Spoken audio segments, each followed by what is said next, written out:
My education YouTube channel पर आपका स्वागत है। आज हम कक्षा 10 की प्रश्नावली 2.2 का जो पहला प्रश्न था उसका दूसरा भाग करेंगे। पहले प्रश्न का दूसरा क्या था? 4s² माइनस का 4s प्लस 1। सबसे पहले हमने क्या किया, इसे 0 के बराबर रखा। ठीक है, a का मान कितना है? 4। s² का गुणांक, अगर x² है तो x² का गुणक, y² है तो y² का गुणक, t² है तो t² का गुणक, s का गुणांक b चिन्ह सहित यानी माइनस का 4। c का मान कितना है? 1। हमने लगाया श्रीधराचार्य सूत्र, या हम गुणनखंड विधि भी लगा सकते हैं। तो हमने लगाया श्रीधराचार्य सूत्र। सूत्र क्या है? अगर s में समीकरण है तो s बराबर, x में समीकरण है तो x बराबर, तो s बराबर सूत्र क्या हो जाएगा? Minus B plus minus root b² minus 4ac बट्टा 2a। अब इसके अंदर हम a b c की जगह जो हमने मान निकाल रखा है 4 माइनस 4 1 वो रखेंगे। तो हमने ये होता है माइनस बी, तो ये तो है माइनस का चिन्ह, b का मान रखा माइनस का 4 प्लस माइनस रूट b की जगह रखा माइनस का 4 माइनस 4 कोई निशान नहीं है तो गुणा, a की जगह 4 c की जगह भी 1 बट्टा 2 गुणा है, क्योंकि होता है 2a, कोई निशान नहीं है तो वहाँ गुणा, तो 2 गुणा a की जगह रख दिया 4, माइनस माइनस क्या हो गया? प्लस, ये वापस आ गया रूट 4 का वर्ग या माइनस 4 का वर्ग कितना होता है? 16। 4 को 4 से गुणा किया 16, 16 को 1 से गुणा किया 16, 16 में से 16 घटाया 0 और ये आ गया 4। एक बार हम प्लस का चिन्ह लेंगे तो वो मान लेंगे अल्फा, यानी 4 प्लस 0 बट्टा 8। एक बार लेंगे माइनस का चिन्ह, उसे मान लेंगे बीटा, यानी 4 माइनस 0 बट्टा 8। तो अल्फा बराबर 4 बट्टा 8, बीटा बराबर 4 बट्टा 8, क्योंकि 0 घटाया तो भी 4 बचा, यहाँ 0 जोड़ा तो भी 4 आ रहा है। इन दोनों में हमने 4 से भाग लगाया, 4 में 4 का भाग एक बार, 8 में गया 2 बार, इसमें भी 4 में 4 का भाग गया एक बार, 8 में भाग लगाया 2 बार। तो अल्फा का मान भी 1 बट्टा 2, बीटा का मान भी 1 बट्टा 2। अब हम करेंगे सत्यता की जांच।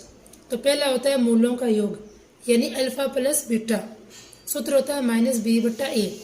अल्फा की जगह भी निकाला 1 बट्टा 2, बीटा का मान भी 1 बट्टा 2, दोनों रख दिए। बी का मान जो हम शुरुआत में निकाला था हमने, बी का मान माइनस का 4 और ये माइनस का चिन्ह तो है आगे, फिर बट्टे का निशान, ए का मान 4, ये आधा है और ये भी आधा है, आधा और आधा जोड़ा तो कितना हुआ? 1, माइनस माइनस क्या हो गया? प्लस, 4 बटा 4 क्या हो गया? 1। ये क्या है? सत्य, क्योंकि 1 1 के बराबर होता है। मूलों का गुणनफल यानी अल्फा गुणा बीटा क्या होता है? c बटा ए। अल्फा की जगह 1 बट्टा 2, क्योंकि हमने निकाल रखा है, बीटा की जगह 1 बट्टा 2, c का मान शुरू में निकाला उससे 1, a का मान 4, 1 को 1 से गुणा किया 1, 2 को 2 से गुणा किया 4, ऊपर को ऊपर गुणा करना है, नीचे को नीचे गुणा करना है, 1 बटा 4 1 बटा 4 के बराबर होता है। तो ये चीज़ भी हो गई सत्य। इसके आगे प्रश्न नंबर पहले का तीसरा जो दे रखा है हमें 6x² माइनस का 3 माइनस का 7x। पहले इसे क्रम से सेट करेंगे, यानी x² वाला पहले आना चाहिए, फिर x वाला आना चाहिए, फिर लास्ट में जो संख्या बच गई वो बराबर 0। ये प्रश्न दिया हुआ है, इसको हमने सबसे पहले क्रम से लिखा। x² का गुणांक a का मान, x का गुणांक माइनस का 7 b का मान, जो लास्ट में बच गया वो c का मान। गुणनखंड विधि लिखो, चाहे श्रीधराचार्य सूत्र से करो, एक ही बात है। तो हमने श्रीधराचार्य सूत्र लगाया। सूत्र क्या है? Minus B plus minus root b² minus 4ac बट्टा 2a। b की जगह हमने रखा माइनस का 7, आगे माइनस का चिन्ह है, b की जगह रखा हमने माइनस का 7, फिर आगे माइनस 4, कोई निशानी है तो गुणा, a का मान 6, c का मान माइनस का 3। अब हमने माइनस माइनस ये तो हो गया प्लस, माइनस 7 का वर्ग ऐसे, माइनस 7 गुणा माइनस 7, माइनस माइनस हो गया प्लस, 4 को 4 से गुणा किया 49, तो ये लिख दिया हमने 49 प्लस का है, ये माइनस माइनस क्या हो गया प्लस, 4 को 6 से गुणा किया 24, 24 को 3 से गुणा किया 24 से कम 24, 24 दूना 48, 24 दिए 72, तो 72 रख दिया। फिर हमने 49 में 72 जोड़ा 121, 121 किसका वर्गमूल होता है 11 का, क्योंकि 121 के टुकड़े क्या होते हैं, 121 के टुकड़े होते हैं 11 गुणा 11, जोड़ा बन गया, उनमें से 11 बाहर आ गया। या फिर सीधा भी याद रख सकते हैं कि 121 का वर्गमूल क्या है 11। वापिस वही, एक बार हमने प्लस का चिन्ह लिया तो अल्फा, एक बार हमने माइनस का चिन्ह लिया तो बीटा, साथ में 11 जोड़ा 18, 18 बट्टा 12, इसको 6 से कटा, 6 से 18 कटेगा 3 बार, 6 से 12 कटेगा 2 बार, इसको भी हमने 4 से कटा, 4 से कटेगा 1 बार, 4 से कटेगा 3 बार, माइनस का चिन्ह है तो वो माइनस का चिन्ह, 1/3 है तो 1/3। ये तो आ गए हमारे अल्फा और बीटा के मान। अब हम करेंगे सत्यता की जांच। अल्फा का मान जो भी हमने निकाला 3/2, बीटा का मान माइनस का है तो माइनस का 1/3 रखा, बी का मान हमने पीछे से देखकर माइनस का 7 रख लिया, फिर नीचे ए का मान 6, ये भी हमने पीछे से देख कर रखा। प्लस माइनस क्या होता है माइनस, कर लिया 3/2, फिर माइनस 1/3 बराबर माइनस माइनस प्लस 7/6। 2 और 3 का लघुत्तम यहाँ से, सबसे पहले 2 का भाग लगाया, कितनी बार गया 1 बार, 2 का भाग 3 में जाता नहीं है तो 3 वापस उतार लिया, फिर 3 का भाग लगाएंगे, 3 का भाग 1 में तो जाता नहीं है, 3 का 3 में भाग गया 1 बार, 2 को 3 से गुणा किया 6 आ गया। अब हमने 2 और 3 का लघुत्तम लिया 6, 2 का लघुत्तम लेने के बाद क्या करना है 2 का भाग लगाना है, 2 का भाग लगाया 6 में, 6 में 2 का भाग लगाया, कितनी बार गया 3 बार, 3 को ऊपर वाली संख्या 3 से गुणा करेंगे, बीच में है माइनस, 3 का भाग लगाया 6 में, 3 का भाग लगाया 6 में, कितनी बार गया 2 बार, 2 को गुणा करेंगे 1 से, 3 में से 3 को 3 गुणा किया 9, 2 को 1 से गुणा किया 2, बराबर 7/6 चल रहा है, 9 में से 2 घटाया 7/6 बराबर 7/6, ये क्या हो गया सत्य हो गया, क्योंकि 7/6 7/6 के बराबर है। फिर हमने मूलों का गुणनफल लिया, अल्फा का मान 3/2, बीटा का मान -1/3 बराबर सी का मान -3 और ए का मान 6, ये दोनों हमने एबीसी का जो मान निकाला था पीछे उससे देख कर रखा है। 3 को -1 से गुणा किया -3, 2 को 3 से गुणा किया 6, तो -3/6 -3/6 के बराबर है, इसका मतलब ये भी सत्य है। उसके बाद आगे वाला प्रश्न, पहले का चौथा भाग 4u² प्लस 8u, तो आगे हमें सी का मान नहीं दे रखा है तो हमने सी का मान क्या रख लिया +0 कर लिया। भाई जो चीज़ हमें नहीं दे रखी उसमें हम क्या कर देंगे +0 कर देंगे, तो बराबर 0। ए का मान u² का गुणांक यानी 4, u का गुणांक b यानी 8, और लास्ट में जो संख्या नहीं थी उसमें हमने 0 रखा था, तो सी का मान 0 आ गया। ये तो हमने मान निकाल लिया। इसके बाद एबीसी का मान आने के बाद वही श्रीधराचार्य सूत्र, ये u में समीकरण है इसलिए u बराबर -b plus minus root b² - 4ac बट्टा 2a। b का मान हमने 8 रखा, 8 था हमारे पास, प्लस माइनस b की जगह 8, ऊपर घात 2 है तो 2, -4 को निशान नहीं तो गुणा, a का मान 4, c का मान 0 बट्टा 2 गुणा 4, ये वह बट्टे का निशान, -8 प्लस माइनस 8 का वर्ग 64, 4 को 4 से गुणा किया 16, 16 को 0 से गुणा किया 0 बट्टा 8, -8 प्लस माइनस 64 में से 0 घटाया 64, 64 का वर्गमूल 8 बट्टा 8। एक बार हमने क्या चिन्ह लिया प्लस का, एक बार हमने चिन्ह क्या लिया माइनस का, यहाँ जो प्लस माइनस है एक बार यहाँ प्लस का चिन्ह ले लिया और एक बार माइनस का चिन्ह ले लिया। -8 और +8 कितने होते हैं 0, 0 बट्टा 8, 0 में 8 का भाग लगाया, 0 में किसी भी संख्या का भाग लगा तो 0 आएगा। -16 बट्टा 8, 16 में 8 का भाग लगाया 2 बार, माइनस का चिन्ह है तो माइनस का चिन्ह। अब हम करेंगे सत्यता की जांच। तो अल्फा प्लस बीटा बराबर -b/a, सूत्र है अल्फा का मान रखा, बीटा का मान रखा, बी का मान रखा, ए का मान रखा, 0 में -2 जोड़ा, माइनस का 2 आया, 8 में 4 का भाग लगाया 2 बार, माइनस का चिन्ह है तो माइनस का चिन्ह, तो ये चीज होगी सत्य। मूलों का गुणनफल अल्फा गुणा बीटा c/a, सूत्र है अल्फा का मान रखा, बीटा का मान रखा, सी का मान रखा, ए का मान रखा, 0 को -2 से गुणा किया 0, 0 में 4 का भाग लगाया 0, यानी 0 में किसी भी संख्या का भाग लगा दो हमेशा 0, ये भी सत्य हो गया। अब हम आगे वाला पहले प्रश्न का ही 5वां भाग, टी स्क्वायर माइनस 15। सबसे पहले हमने रखा 0 के बराबर, ये टी में द्विघात समीकरण, टी स्क्वायर का गुणांक ए का मान है तो कुछ नहीं लिखा हुआ, इसका मतलब 1 है, ए का मान 1, इसमें टी तो है ही नहीं, तो टी का गुणांक है ही नहीं तो 0, यानी बी का मान 0। जो लास्ट में अचर संख्या बच गई यानी बिना टी वाली, बिना टी स्क्वायर वाली, वो है सी का मान, वो हमने सी का मान में निकाल लिया। अब हमने इसमें श्रीधराचार्य सूत्र नहीं लगाया, हमने इसमें सीधा ही उत्तर निकाला है, क्योंकि इसमें नॉर्मल तरीके से सीधा उत्तर निकल रहा है। मैं यहाँ क्या था, टी स्क्वायर माइनस 15 बराबर 0, माइनस का 15 उधर जाएगा तो क्या बन जाएगा, प्लस का 15, स्क्वायर काटा तो क्या निकल जाएगा, वर्गमूल, वर्गमूल में दोनों चिन्ह प्लस माइनस, एक बार हमने प्लस का चिन्ह ले लिया तो रूट 15 आ गया अल्फा, एक बार हमने माइनस का चिन्ह ले लिया तो रूट 15 आ गया माइनस का ये बीटा का मान। यानी इसमें बिना श्रीधराचार्य सूत्र लगाए सीधा उत्तर आ जाता है। अगर टी नहीं है, एक्स नहीं है तो सीधा है। सत्यता की जांच, alpha plus beta minus B बटा है, अल्फा का मान रखा, बीटा का मान रखा, बी का मान रखा, ए का मान रखा। रूट 15 में माइनस का रूट 15 जोड़ा कितना आएगा, 0, 0 में 1 का भाग लगाएंगे 0, ये हो गया सत्य।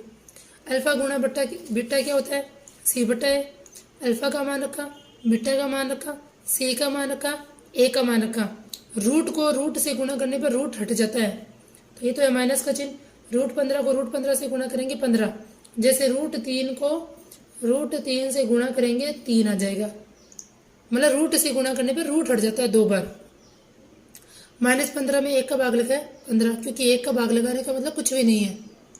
2 में 1 का भाग लगाए 2, 3 में 1 का भाग लगाए 3, 15 में 1 का भाग लगाए 15। अब है पहले का छठा प्रश्न, 3x स्क्वायर माइनस का x माइनस का 4। सबसे पहले रखा 0 के बराबर, a का मान क्या है, x स्क्वायर का गुणांक यानी 3, b का मान कितना है, x का गुणांक माइनस का 1, c का मान कितना है, माइनस का 4। यहाँ x के आगे सिर्फ माइनस का चिन्ह लगा हुआ है, इसका मतलब माइनस का 1 है। श्रीधराचार्य सूत्र लगाए।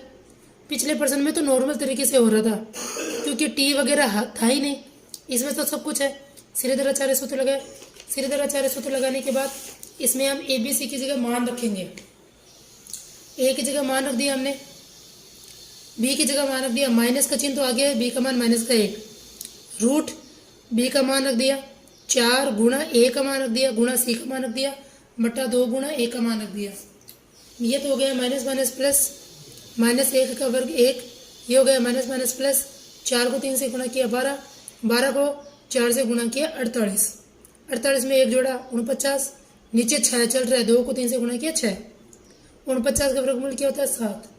एक बार हमने प्लस का चिन्ह ले लिया यानी 1 प्लस 7 बट्टा 6, एक बार हमने माइनस का चिन्ह ले लिया 1 माइनस 7 बट्टा 6, 7 रे कितना हो गया 8, 8 बट्टा 6। इनको मैंने 2 से कटा है, तो 2 से कटा 4 बार, 2 से 6 कटा 3 बार, इसमें 6 में 6 का भाग लगा 1 बार, आगे माइनस है तो माइनस का चिन्ह।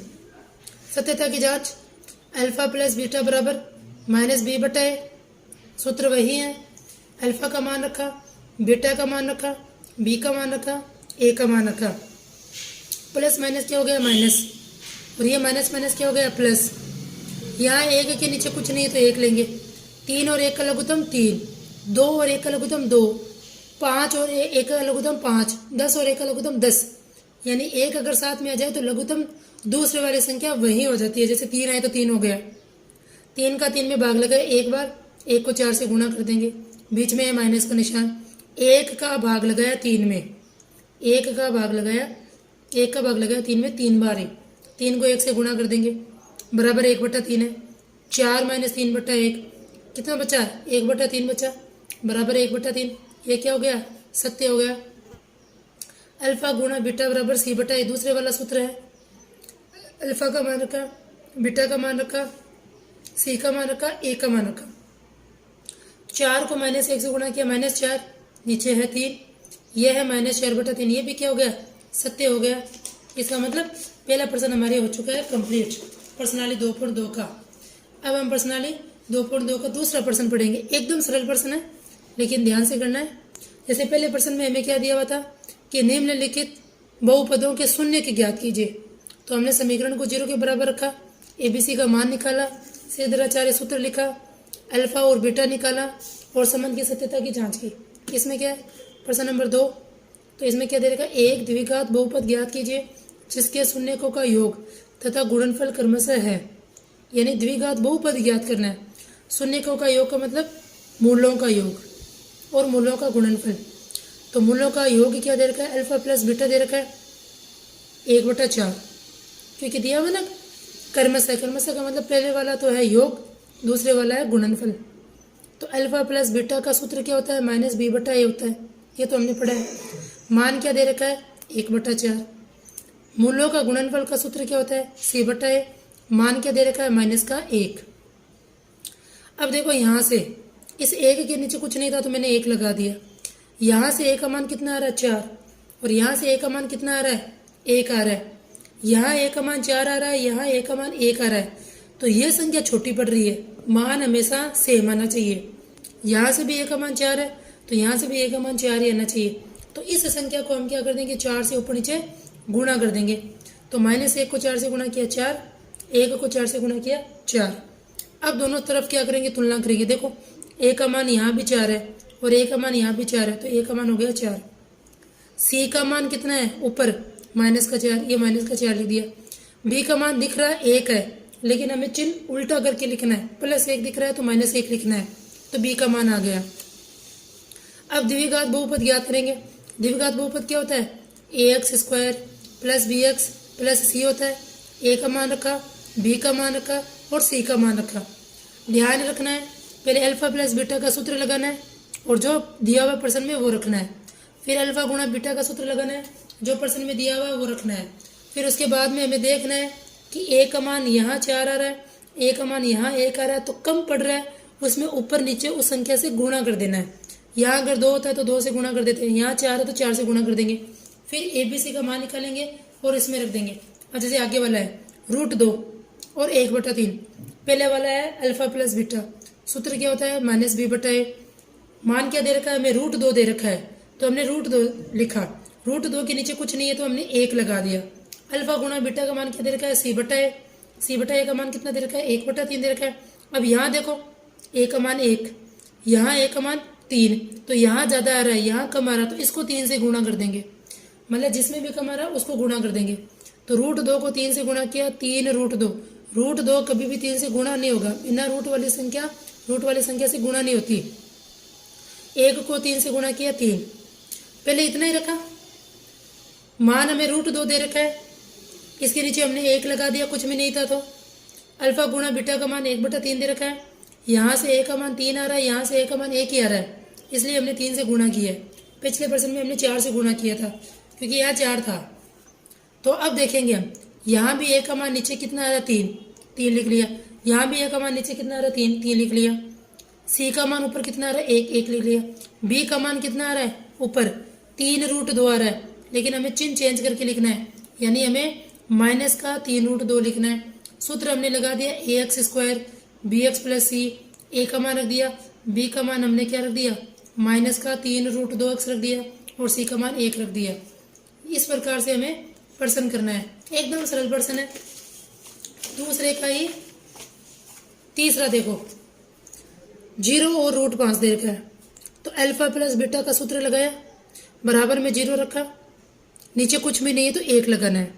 अल्फा गुणा बीटा का सूत्र लगाया, c/a। मान दे रखा है √5, नीचे कुछ नहीं तो 1। यहाँ भी a का मान 1, यहाँ भी a का मान 1, दोनों में सेम है, इसलिए कोई गुणा करने की जरूरत नहीं है हमें। a का मान 1 लिखा, c का मान √5, b का मान क्या रहा है, 0। तो 0 को कोई चिन्ह चेंज करने की जरूरत नहीं है, क्योंकि 0 प्लस भी होता है, 0 माइनस भी होता है, दोनों होता है। ये लिखा हमने ax² bx + c। a का मान 1, b का मान 0, c का मान √5। आगे वाला 5 हुआ, 1 और -1। अल्फा प्लस बीटा का सूत्र -b/a, प्रश्न में दे रखा है 1। अल्फा गुणा बीटा का मान c/a, प्रश्न में दे रखा है -1। दोनों के नीचे लगाना है 1। देखो a का मान यहाँ भी 1 आ रहा है, यहाँ भी 1 आ रहा है, तो 1 हो गया। c का मान -1 आ रहा है, b का मान हमने 1 था तो -1 लिख दिया, यानी हमें उल्टा करके लिखना है।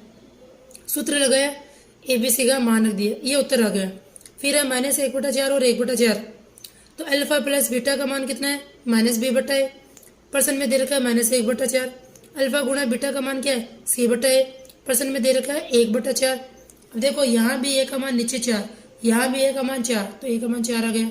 c का मान 1 ऊपर तो 1, b का मान -1 दिख रहा है लेकिन लिखना प्लस का 1 है।